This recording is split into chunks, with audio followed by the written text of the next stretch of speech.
Well, John O'Shea. Evening, gents. Evening. Nice to be here. Nice to see you. He was late, by the way. But we won't say anything. Very late. Blame the king. Blame the king. The coronation has upset my schedule. Wow. Sorry, the club schedule. This is like the Manchester United team bus. What would be the appropriate punishment, Wes, for John showing up an hour late? We let him off because he was captain at Sunderland, so he would have got away with it then. he wouldn't have got fined at United, so he would have been all right. A quick story. The bus, well, it was one of my first early lessons. Roy made the bus go. The bus go without me, so and I was probably 10 seconds late. So no, it was an early lesson learned. I just moved into a house, and I thought half an hour should be good. But Friday evening traffic decided it wasn't. So lesson learned, but it wasn't the most pleasant of receptions I got at the team hotel later on. And would you not have turned around to Roy and said, well, I've heard stories of USA 94 where you were late for the bus. So, let's not be a hypocrite here, Roy. I could have said a few more stories as well. Yeah. Not one, but no. Best to leave it. Exactly. I knew me place at that time. You two spent a lot of your career together. Pretty much all of it. Yeah. Well, a lot. I tried to shake you off for a bit, didn't I? But, He did. Yeah. He actually. I remember when we signed for Sunderland, and so I'm speaking to Shady and like Shady. We're going Sunderland. It's so weird because it's how it happens. Sunderland want you. There's a few other clubs that want you as well, and he's gone. Yeah, it's a good deal. It's, let's do that. So anyway, I've gone the next day. I won't swear, but where the fuck's Shazy? Like, he's not here. So I go and see Steve Bruce. Anyway, he's talking away, and all I can think is, where's Shazy? Shazy's not here. So anyway, I signed my deal, and I get on the phone, like, where are you? He goes, yeah, Wes, there might be a different opportunity for me. And I was sitting there going, oh my God, Shazy. But luckily, the next day, he was in and he signed, so we'll let him off. There was a valid excuse as well. It was the birth of my first child. Thankfully not from myself, but my wife was giving birth to the first child.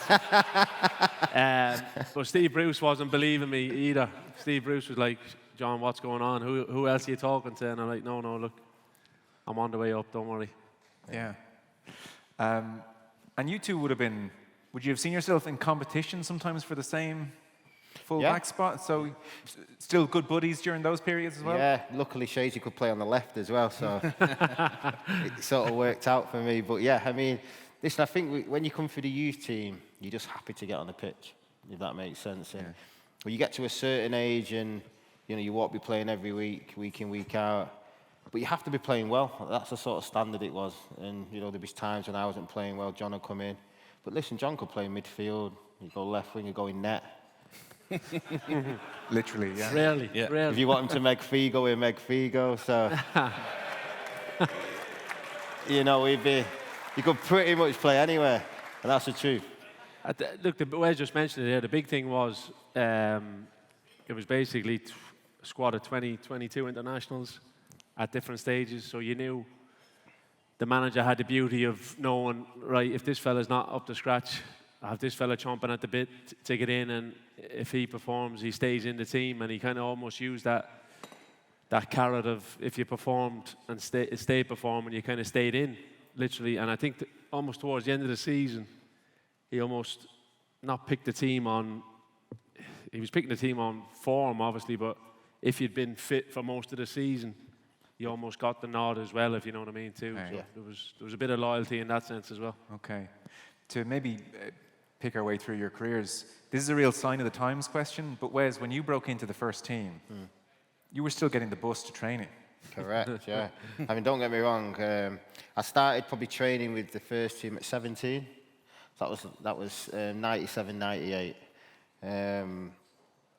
Get the bus to training, bus to the games, hold my boots. But it was normal then. I know people might go, that just wouldn't happen now, because it wouldn't. it probably wouldn't be safe. But yeah, that's what we used to do. And I remember you always used to get off, the bus wouldn't take you all the way to the cliff, and I used to get off and just hope. The M10. Yeah, the M10, that's the one from Piccadilly. And just hope one of the lads in the cars would pick me up. And hey, a few of them drove past a few times as well. It was normally like Nicky Butt or Andy Cole, because it was about the same time the bus come. They always come at the same time. But yeah, pretty much the bus every day until I didn't anymore. So. Yeah. And did anyone say to you, you need to stop getting the bus? Yeah, I mean, the gaffer got me in one day. It's a true story again. And unfortunately, I had a fight on the bus for obvious reasons.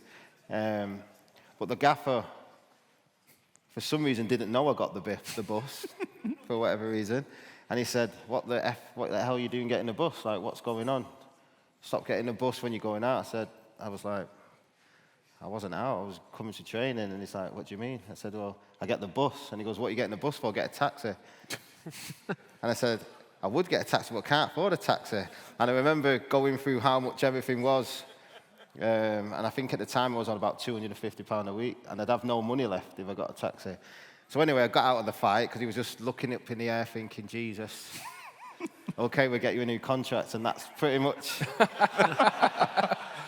what happened there. That old tactic worked, eh? True story. True story. And Yeah. was John like Ferrari on day one? Yeah, the yeah. wonder kid? The younger lad, I still call him a young lad, sorry, and it's about the same age. But the younger lads get let off a little bit more, yeah. You kind of were the wonder kid, weren't you? Because we're the same age, and I remember, like, playing under 13, under 14 soccer in Mayo. People had heard about this guy in Waterford who was going on trials to every club in England. Literally every Premier League team, Celtic, everyone wanted to sign you. You're playing Kennedy Cup, you're the best player, and then you decide United. Like, you're talking there about 20 internationals. In one way, it's a no-brainer to go to United, but there is a big risk, actually, of throwing yourself in at the deep end. Yeah, look, it was at one stage. I remember my dad telling me, well, I think I overheard him and my mum talking. Kind of, there was 17 clubs, give or take, and throw in PSV as well. So it was very strange. But the maddest thing was United weren't one of the teams initially. They were literally last minute. They saw me play obviously up in the Euros when we won it with Brian and the rest of the Brian and Noel, the under 16 team, and literally there was a quick phone call made to do a bit of a background check, see if everything was okay with this kid from Sir Alex's brother Martin Ferguson, and the old Waterford manager. So that was kind of the background check done, and next thing I was on my way over, and I was very close to signing for Celtic. Obviously, Liam Miller, Jim Goodwin, there were some really good friends there as well. But it was a tough phone call to make because Celtic they've been really good, like in terms of how they kind of treated myself and the family, and just went about things properly, in terms of the process behind it. But no, we went with United. We just had a gut feeling that they'd look after me well. I think they did all right. It was funny. It was funny when he first signed. I think when you're in the team, you get, sort of a whiff of always signing a good player whatsoever. I thought we signed another Niall Quinn. I was like, geez, he's big. He's big, innit? Next thing he stands next to me, and when we're playing a game, I'm like, shit, I best step up a level here.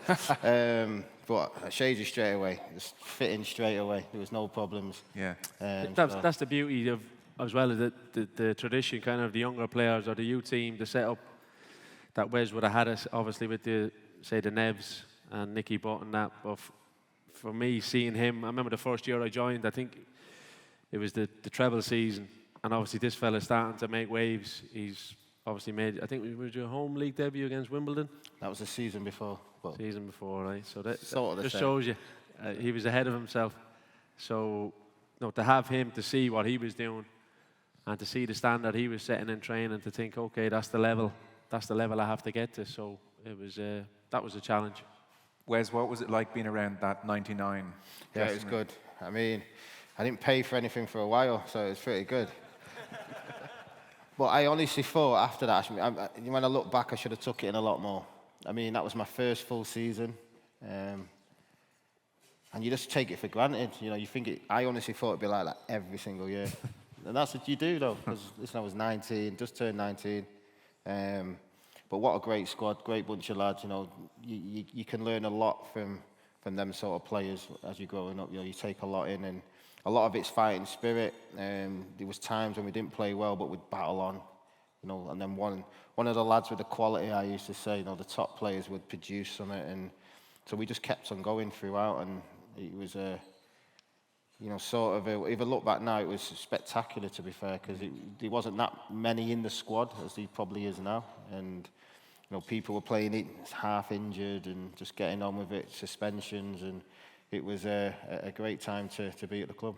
And were they welcoming to young kid on the block and encouraging? Yeah, they were, and it was. Listen, I think it made it easier for myself, maybe John, when you've got class of '92 there. You know, you've got.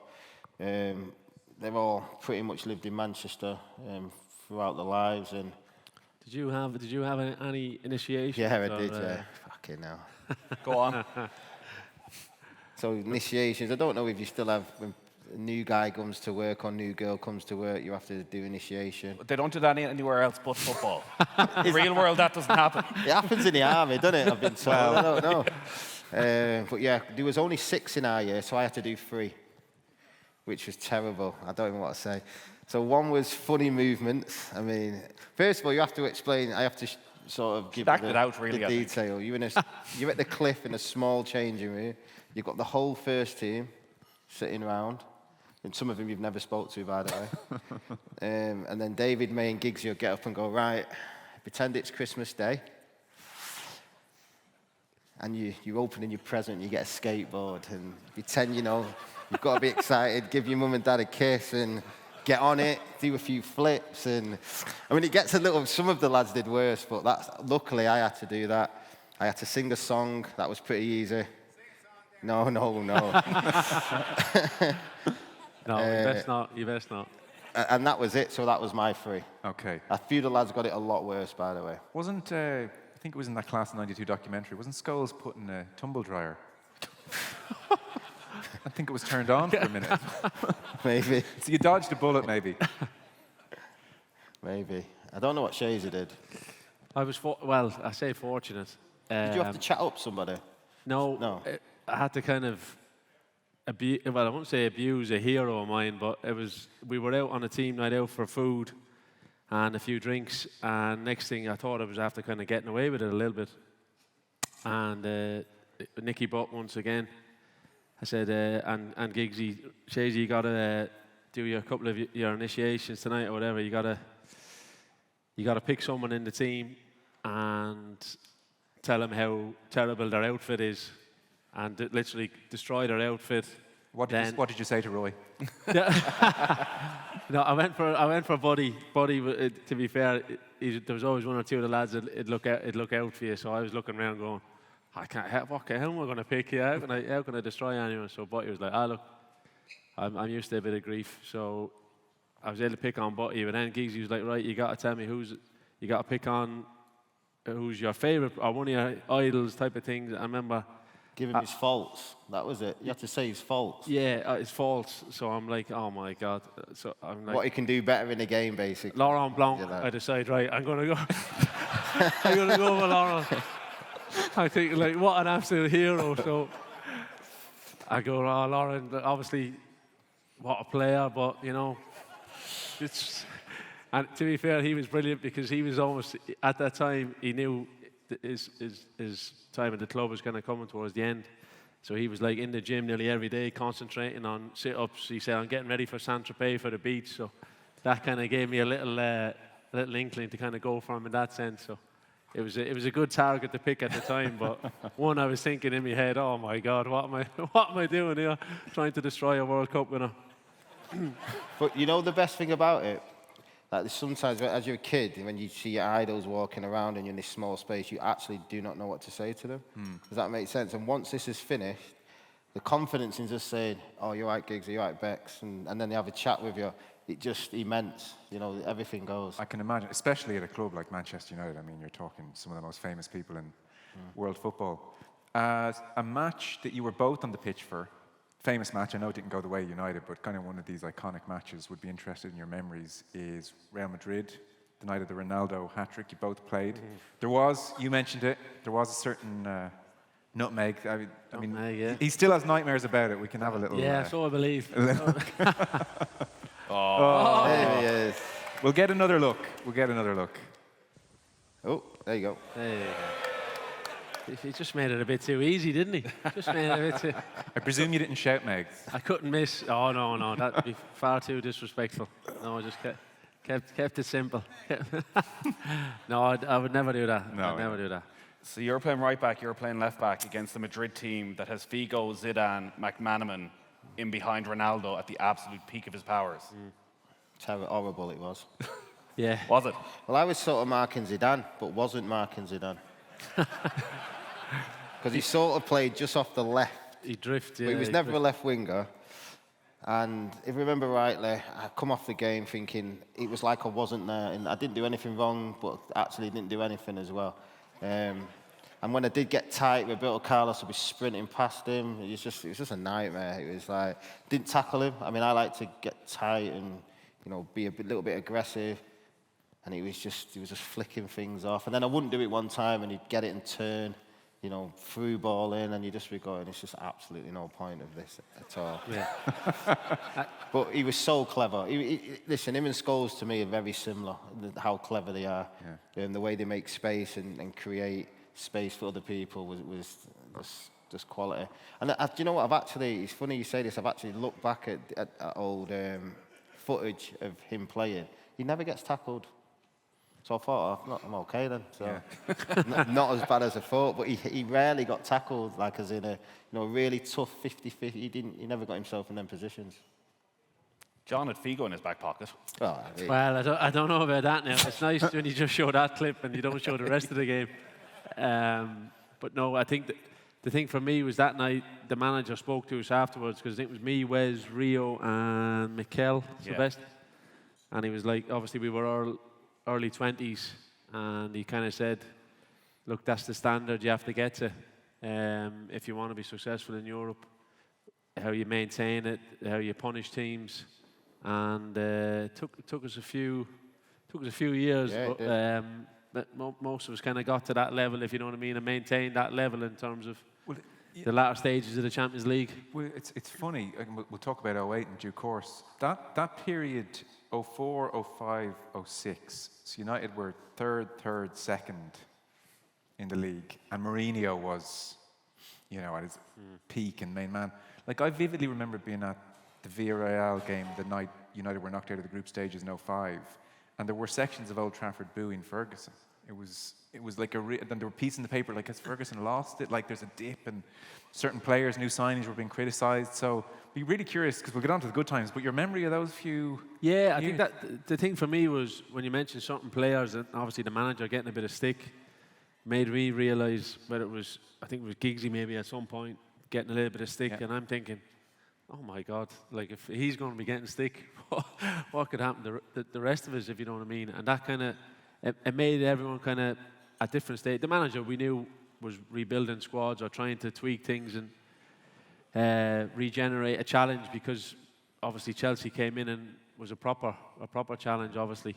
And I think it was one of them. You just made it the time Patrice and Nemanja came in and we got the League Cup.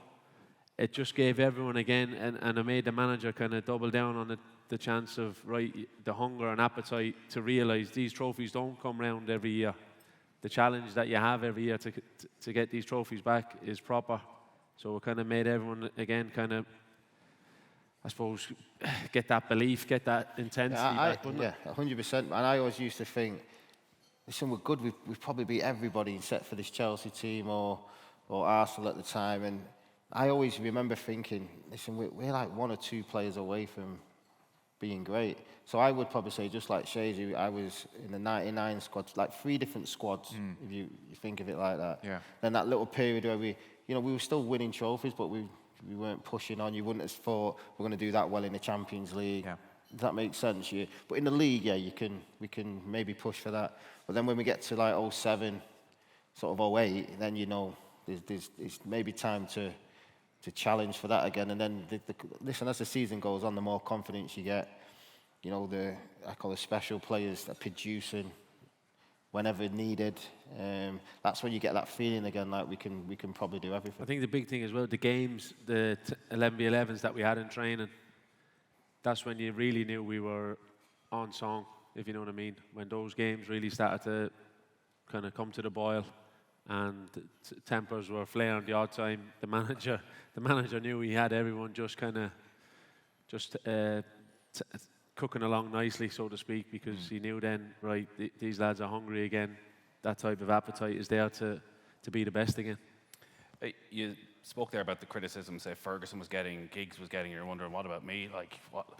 It eventually came from your own club captain after, with the MUTV interview and Roy Keane. I haven't heard you talk about it too often. Like, you know, he singled out pretty much everyone who played that day in the 4-1 defeat. No, you're right. The best thing is if you go back and watch the game against Middlesbrough and just have your own highlights and think about Roy giving a commentary on it, you'd get the kind of opinions he had. But it was at that time where you obviously were struggling a bit in Europe as well. And he was wanting to make a point. I think if the video had been played, I don't know what you think, Wes. It wasn't even, I didn't think it was that bad. Yeah. Right. Ultimately, you know, that type of thing. But at the time, obviously the club and the management felt that, right, this was just a step too far. But it was something that I'd heard before, whether it be a couple of years before or 2 months before or 2 weeks before. Yeah. It was Roy wanting me to be better, wanting the team to be better. And wanting to keep certain standards. From the outside, you would think if Roy had been 28 and in his absolute peak, there would have been a way to massage over it, I would think. Yeah, maybe. I'd be fairly certain. Maybe, but it's not something Keane would. He'd tell you that anyway in training. Do you know what I mean? Keane's just looking at the game like he would say, "This. If you did that in training, he was in his team. You know, that'd be it. It'd be on you." But that's what he did. That's also what made you better player. I just think at the time, like John said, it was a lot of young lads there, maybe for confidence reasons. They didn't want to show it, but yeah, it was if you ever watch it, I don't know if it's been released. It wasn't even that bad. I mean, what vault? 7 or 8 young lads. They flew it to the moon, Wes. It's gone.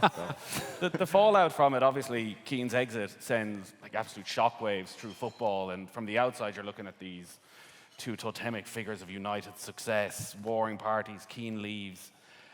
And at the time, it is when Chelsea and Mourinho are coming and are becoming more and more dominant. Inside the dressing room, like, you're not a young player at that stage, but are you kind of looking around going, like, is this going to fall apart? I wouldn't have said fall apart, but you definitely knew. I think how the manager spoke to us the next couple of days in terms of basically saying, look, I've lost my best captain, one of my best ever players. But Manchester United will always be bigger than one player. It was basically as straightforward as that. On the training pitch. I'll kind of never forget it. And he said, we have to move on. The club has to move on.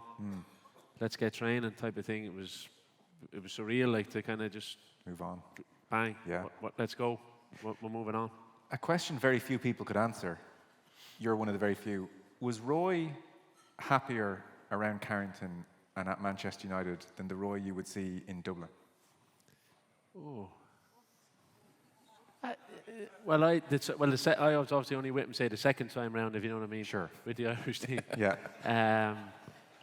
So I would have said he was quite happy then in terms of how he went about things. But yeah, a little bit. I won't say much more happier. Okay. Much more happier. But I think deep down, Roy loved coming to play for Ireland. You know what I mean?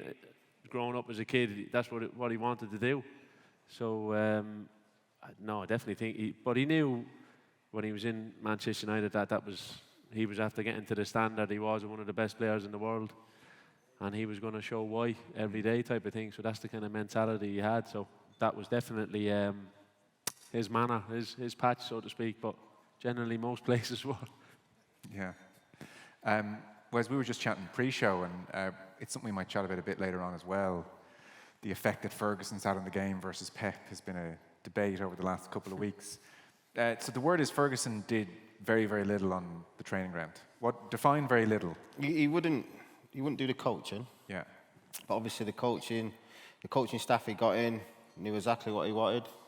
And people always get mixed up with that. They always think, so he didn't do anything. Listen, if you weren't training right, or if you weren't in the right position, he'd tell you, and you'd know about it. But yeah, I mean, throughout the years, I mean, for me, it was Kiddo, Steve McLaren, Jim Ryan for a bit, Mick Phelan, Carlos, Rennie Mullenstein. You know, we've always had, you know, a coaching to pretty much put on the day-to-day and tell us everything what we're doing, but the gaffer will be there 100% every day.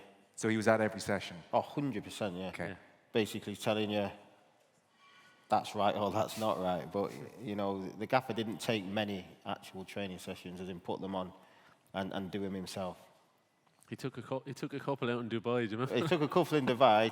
He tried to come in the box a few times, which Yeah. was pretty funny.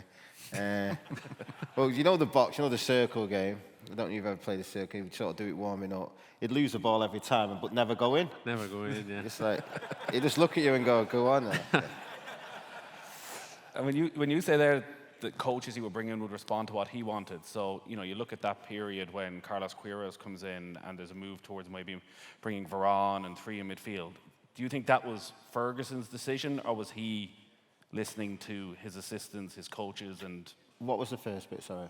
So when you're talking about Ferguson and his assistants or his coaches who were implementing No, what he wants on the training 100%. pitch? Whatever the coach was doing was from the gaffer.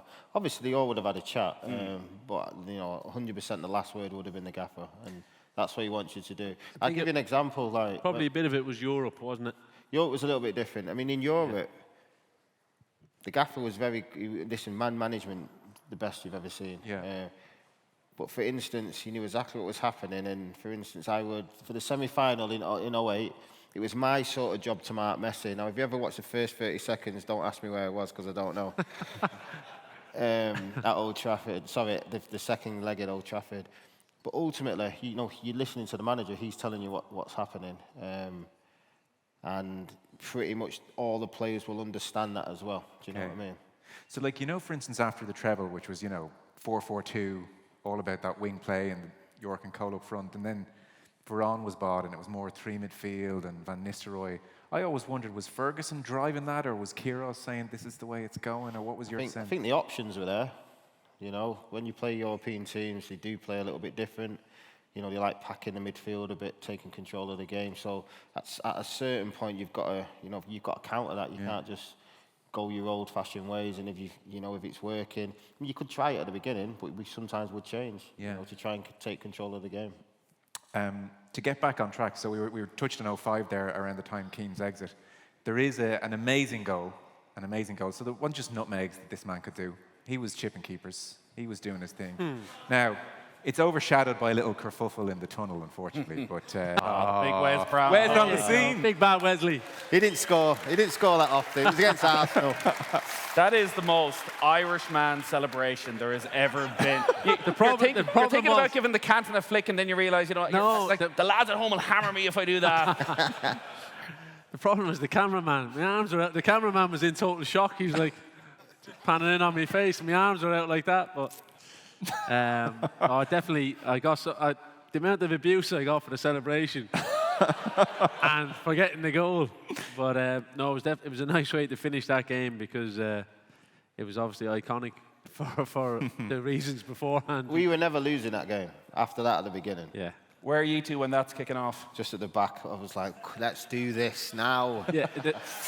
I was on the bench that night, but the best thing was about that is how clever Gary Neville was afterwards, just before kick-off in the dressing room, where he just happens to quietly mention, Patrick Vieira's pinned me up inside the tunnel there, saying I'm going to get it tonight, after kicking Reyes up in Old Trafford. Was it Reyes? I think it was Reyes. Yeah. And so next thing, everyone's like, what? You know what happened? Well, of course, Roy was just stone silent. Stone silent. The brain just going into overdrive, thinking, right, here we go. Didn't say a word to anybody, and then walked out and did what he did. You know. Brilliant. It's like watching a different sport. Like I'd recommend when you go home tonight, sit down and watch those few games, the Pizzagate game, the in Van Nistelrooy's face game. It is 100 miles an hour, not a split second on the ball, and killings. And generally getting away with when you're watching, there's not much quality there. Even though there's so many good players on the pitch, it's just boom, kick the ball, you kick him, he kicks it, you head that. It's so good. It's amazing in 15 years. I miss it, yeah.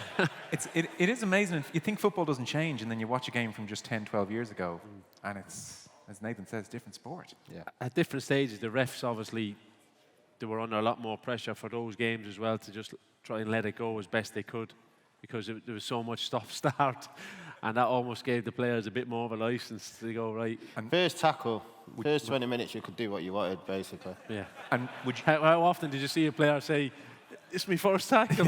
Because that means I can 2-foot anyone you want. But, would you, as a group around that time, say, let's really give it to them, kick them? Yeah, I mean, I apologise, but I would think that anyway, me. But I think you need to win if you're being realistic, in them games, you need to win your battles. No, the gaffer always used to speak about, if I'm up against, it could have been Lundberg or whoever, you have to win that battle. If you win that battle, there can't be more than 2 people maybe having an off day. Yeah. And would you have disliked that Arsenal team more than that Chelsea team at that time? Felt like there was extra something with the Arsenal team, but I don't know. I think possibly maybe the managers as well possibly might have added a bit more spice to it, but obviously Jose soon caught up. Soon caught up. We got him back, so. The beginnings of the 2008 Champions League win start with a pre-season friendly against Sporting Lisbon. Oh, that's another special occasion. Can't all be highlights, Scott. There was an extreme highlight. For the club, for the betterment of the club. That game, I don't know, did it go out on English TV? I can't remember what channel I watched it on. It definitely went out on Irish TV. I vividly remember watching. And did it? Oh, you 100% did. So it went out live. It would have been MUTV now, unless you had a dodgy box back then. More concerned he had MUTV. So what was your memory of playing Ronaldo that day? And did you know before kickoff that there's this teenager who's meant to be very good? Look, we had a bit of a heads up. You heard he was good, but you don't really know what's going to happen. Exactly. I mean, there's a lot of kids, a lot of enthusiasm, and then maybe they come up against a good team and it doesn't quite happen, but it was a little bit different with Ronnie. The fact just before it kicked off, you could tell. I'm looking at him going, wow, this kid's wanting a bit of eye contact here. He's ready to go type of thing, and right from the off he was like, from the off. When you saw the eye contact, did you think to yourself, oh, I'm going to show him? Not really, no, because I was absolutely jet lagged. I was going to say, he's thinking, I only hope the gaffer gives me 60 minutes. Yeah, I'm like, just a half a game, please, boss, because we'd obviously flown back from America, and I've never seen the amount of senior players so delighted not to be picked for a game. It was incredible. So they're all looking at me thinking, Shazy's getting roasted there. It's great. But look, the best thing was afterwards, it was just simple, because obviously in a sense, I took it as a backhanded compliment. So Ronaldo's did that to Shazy. He must be even better than what we thought, Yeah. But I think everyone just kind of said it afterwards. Look, he was good. He was very good. And then obviously the powers that be were like, right, we need to make this kind of happen now, Yeah, and so that was Tevez, Ronaldo, Rooney, that team. We have the 08 final here. Wes Brown with the assist for the Ronaldo goal. We'll have a little look. Practice that every day. So listen, it was a little bit of a tactic. You would have meant, just quickly, obviously I was on the bench that evening, but the Wes is going to talk, getting back to Sir Alex and tactics and plans and different things. That's where little details of picking out players beforehand, what scenarios will definitely happen in the game at some stage, right? And will you take advantage of it? But yeah, for whatever reason, I wouldn't say it was a prophecy, but it wasn't far off. Yeah, I mean, Essien playing right back, it's a no-brainer not to get the ball in the box. So before the game, it was like, listen, Essien's playing right back. Any chance of getting it in the box, Ronnie will, we win his fair few, and that's pretty much how that went. In those intervening years between the Sporting Lisbon friendly and the scoring 42 goals and the Champions League final, like you watch back some of those Arsenal games of Ronaldo, and he's still almost a joke figure in a way, and like there's the tricks, but he's going down a little bit easy. Yeah. Were there ever any moments during those first couple of years where you thought, actually, yes, he's got the skills, he's got the talent, but there's not the consistency. He's not going to get to the very next level. Oh, I don't. No, I don't think. Me personally, I used to play against him every day. So personally, I don't think so. At the beginning, you would say, listen, he'd get past the man and do that extra trick, come back, try and beat him again. But the focus that he had, and he'd learn along the way. You know, he doesn't need to do that. He can actually go in straight into the danger zone, and you know, whether he's creating or shooting, he can do it. He can do it himself. And I think he pretty much worked it out within a season. Yeah. Was it a season or 2 seasons in the summer he came back where he'd obviously decided to train and do weights every day in the He come with the old wings. You know, he had the wings then. What's happened there? But it was incredible. Yeah, there was a community. I think he took off his top, and I think the whole world was like. We were like, we had a good summer, but he took it to he took it to a different level. I'm pretty sure as well, he was the first one to get a mirror in his locker. Right. I'm pretty sure. I know it's a normal thing nowadays, but I'm pretty sure he was. John O'Shea the second. Well, he's got to keep his hair going, hasn't he? Just so you know, Shazy's known for the comb. You know, he's got the old... Special comb, yes. The boys give me grief. Comb. Still give me grief over it. Yeah. Hanging on there, hanging on. Magic black brush. That 08 team, a little bit underrated. They were so good. Like everyone harks back to 99, but that 08 team is as good, surely. I always see it as, listen, to be in the best teams, you have to win everything. Okay. That team was capable of that, but we just come unstuck in the FA Cup. Which, when people talk about the season, I think about the FA Cup. Right. You know, that's how... Who knocked you out in that year? Portsmouth. Oh, I was... Yeah. Jeez. David James. Yeah. And it was literally... They did go on to win it, didn't they? Not that it makes it... They did, yeah. Yeah, they did. He pretty much had the best game of his life, I always tell him. Yeah. David James actually became my manager later on, which is a different story. But yeah, I mean, it was just... There, the sort of difference was in, you know, winning a treble. Yeah. This little game where you probably need a little bit of luck. Because that team probably also had the misfortune of Barcelona in those 2 Champions League finals. Maybe the greatest club side a lot of us have seen. So, I mean, I don't think either were played in 11. 09, John, you played. He played, yeah, in Rome, yeah. Look. And if we win them games, what could have happened? It's just one game. Yeah. It's only one game. Yeah. But it just wasn't meant to be. They were very, very hard, I suspect, to plan for and stop, and they just kept the ball, and they were so good. The manager, lots of players have spoken about it since in terms of when we played them over the 2 legs and then playing them in a final, a one-off game, how the manager wanted to approach a final. And if you remember, I think back to both games, really, we started quite well in both games, the London and the Rome kind of final, in terms of how we were going to press them, how we were going to get at them. But they just, look, they did have a superior couple of individuals as well at the time. Not just Messi, but Iniesta for me at the time was just as good. Why was he so good? His movement and his close control and the pass, the way to pass, combine all that together. And obviously he had an eye for goal too, but you're putting that in the mix with Henry, Eto'o, Messi, Xavi, you know. They weren't bad players. They weren't bad players. So, but just it was. And I also think you know, when you beat them in the semi-final in a way, it's like they always won now. Yeah, you know, there's had a little bit of that, the determination to make sure they win this one, which doesn't help because, like I said, if we were to, you know, play a little bit better because it's only a one-off game, it's a final. If we were to get a little bit of luck, maybe things could have been different. But then you would have been known as, you know, one of the greatest teams. I think Fletcher's suspension, actually, for Rome was a blow at the time, real big blow that kind of goes under the radar a little bit that season because he'd been incredible for us. His energy in the midfield, and then obviously we had this the manager had to rejig it around, but he was a top player that year for us, especially in Europe. Fletcher. I think it's possibly because you could play in so many different positions. I had underestimated just how many games you played for Manchester United, John, year in, year out. I mean, you're routinely in the 30s in the league alone and Champions League. What was your mindset like when Alex Ferguson would say to you, say it's a Champions League final or a big game, you're not playing in that one?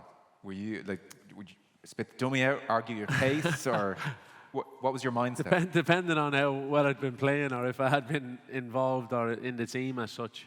Because you always, as I mentioned beforehand, you always got a feeling if the manager was going to really stay loyal, or you knew if you were lacking a bit of fitness, why you would go for certain players, certain things. So, no, I was never.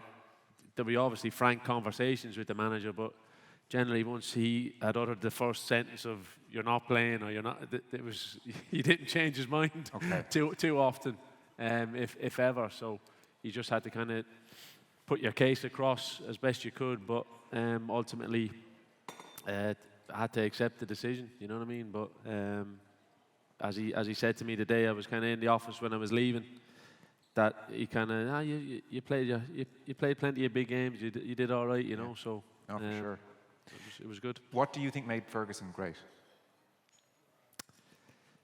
The simplicity of his man management, I think. To kind of nurture each kind of squad, each team, to get the feeling in the training ground of the staff and his staff, not just the playing staff, his coaching staff, his physios, whether it be the kit men, etc. The kind of relationship he was able to build with them over the years. Obviously, look, he was there for so long; it was that bit easier to cultivate it and have the power to do it. But I think that was his biggest skill for me, just the simplicity of getting a group of players to perform to their maximum and keep them there, and obviously encourage that healthy competition. That he wasn't, whether it was me leaving out of the team, whether it was a top French international, whether it was a top Dutch international, whether it was a top Argentinian international, whether it was a top English international, he was able to kind of somehow balance it all and keep the mix going for as long as he did. Yeah, the best example for me, so this was a 99 season and 2000 season. I'm playing centre-back, and this is a true story. And I've got the ball, won the ball, run over the halfway line, trying to pass it. It opens up, run into a bit of space. You know, I sort of go to dummy pass it. All of a sudden I'm at the edge of the box. I lay it off to Coley. Coley just misses. I was thinking, Jesus, Wes, that was good. And I always remember after the game, the gaffer's like, Wes, well done. I think we won the game 5-1 or something. It was well done today. But don't do that run ever again, son. You just get it and you pass. You just do your job, and they'll do theirs. And it was so simple, you know. Even though it was good, and I was thinking, what's going on? He just basically said, "You just defend. You're good at defending. You do your job, and let them. You pass it, and just let them do what they're doing." So simple. The trust that he could gain as well, that he had gained and did gain, from the players was crucial too. Like, because if he'd lost that early, and obviously different players at different stages, he felt he had to kind of question them or challenge them to keep the group going. But trust was a big thing as well. That's why I had to go out on loan a few times. He basically told me, he said, "I don't trust you yet to play in the team." So you had to go out and earn his trust. Wow, that was it. It must have been a hell of a shock to the system then, going to Sunderland, and you go through so many managers so quickly. Jesus. What? Steve Bruce. You go from what? Bruce to O'Neill to Canio to Allardyce to Dick Advocaat. 3 months in, was it? 3 months? I think I had eight different managers. I had 11. You probably had 9. Yeah, it could have been 11, including the caretakers. Wow. Look, I'd always kind of say it's a bit of a fantasy world to the reality of real life football, in terms of obviously the changing the managers. Like you see at the minute, it's kind of gone back to that. Yeah, crazy. Craziness again. So it was tough because you were building up a spirit, you were getting the ideas across from the manager, the coaches. You were getting the managers new. I think that summer, Bruce, he'd got 11 players in, 14 players out type of thing. So a decent turnover of a squad that had just finished. I think they just finished 10th in the Premier League as well. That summer we moved there. We should have done a bit more digging, because they jumped from 15th to 10th on the last One game of game. the season. True story. They won 4-1 on the last game of the season. Goal difference. There you go. And they jumped 4 places, but no, it was crazy because then obviously we were going in there as more senior players, trying to really help everyone, get them kind of understanding of to get a different mentality of not that it's okay to lose type of thing, but it was like, nah, this will be all right. They're not like, no, this is not acceptable type of thing. Come on, we can do better. But then there'll be a change of management. Transfer window comes round, 3 or 4 new players in, 3 or 4 out, getting the spirit going again, keeping all that going. It was almost like the perfect manual of what not to do. Yeah. It was a different challenge, but if I look back now, I loved it. You know, but in a different way. You know, we're used to. I mean, we could come second in the league, and you're not going to have a good summer holidays. Exactly. You know, and I know other teams would be like, accept that, and that's a good position. But at the time, you wouldn't do that. But we had to realise that. Listen, it's a different challenge. The challenge is to stay in the league. It's as simple as that. And it was hard. Yeah. You know, Stressful, I'll bet. oh, it's horrible. It's horrible. I remember the first interview I did. I think it might have been for one of the local papers, or it might have been the Sunderland website. And I said about, look, I know obviously we're not going to be challenging for the Premier League, but obviously why can't you win a trophy? You know what I mean? And I was deadly serious in terms of, obviously it was going to be a cup competition, simple as that. Yeah. And we gave it a good go. We gave it a good go with the League Cup run we had, losing to Man City in the final. But we obviously beat United along the way, beat Chelsea along the way. So that was under. And I remember. Gus, I remember having 5 or 6 games in hand, and everyone's going, "Yeah, you got 5 or 6 games in hand." And I was thinking, "Oh God." Oh yeah. And like, don't know where a win's going to come from. So that's why, you know, when you're looking at the Prem now and they're all fighting, honestly, it's just who handles it best. And Yeah. that is it. Who can, for that one day, step up, forget about all the noise, and perform. I remember when Canio went in. That was the first time I remember I'm banning ketchup headline. Now, it feels like not a season has gone by since that some manager somewhere hasn't banned ketchup. Yeah. But he was the first who said, Yeah, no ketchup. mouthwash. Mouthwash. Yeah. He had a special doctor, didn't he? He had a Guru. Doctor. a special doctor. And if I didn't get the pleasure of going out to Italy to visit him. I did. He You was did. very Wes good. did. But he actually knew everything about me, unless he's done some really big digging. He got everything right, so I was a bit shocked. So No, it was good. He obviously used him himself during his career. And to be fair to Paolo, he probably at that time could have still played, couldn't he? Yeah. He wasn't far off. And he always used to remind the strikers of that as well, which didn't help their confidence in the finishing when he joined in, because he was unbelievable. But no, his detail and preparation for a game were incredible. Pre-season, he did not stop running. Yeah.